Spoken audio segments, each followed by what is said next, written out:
Y'all, so I've been watching a lot of videos about like people going to Zim for the first time ever, or just like visiting home, Zimbabwe, for the first time in a very long time. And I just wanted to kind of share like my own experience about like the first time that I went to Zim in 19 years. Okay, I came from Zim when I was 9 years old, turning 10, and then I went back when I was now 28, December of 2022. So anyways, I'd always seen like posts and like videos about people talking about how bad the potholes are in Zim. And then I'd always wondered, like, I never seen like any pictures, so I always wondered, like, how bad can a pothole be, right? How bad can a pothole be? So anyways, we land in Zimbabwe at the Harare airport, and our Airbnb was in Glen Lone. So the road was very smooth sailing from the airport to Glen Lone, because if you know, Glen Lone is an upscale area. So of course they're going to make sure that the roads are good.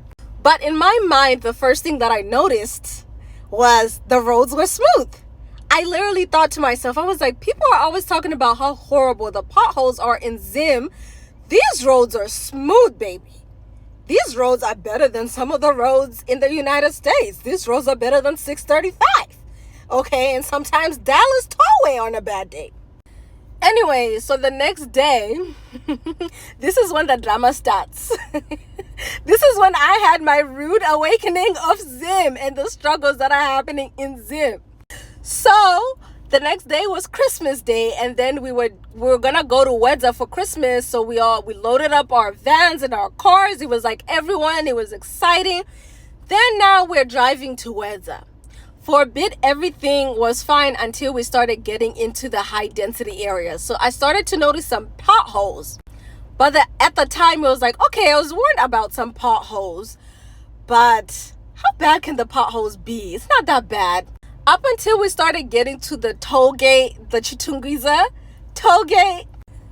Guys, I felt like pie was thrown on my face. My flabbers were gasted. My Apple Watch started to record a workout. By the time we got to Wedza, which was supposed to be a 3-hour trip, it ended up being a 5 to 6 hour trip. Okay, road trip. I was exhausted. My watch had recorded a workout. I had burned hella calories. Okay, the potholes were unbelievable, bro. I even started to think like the people who had been talking about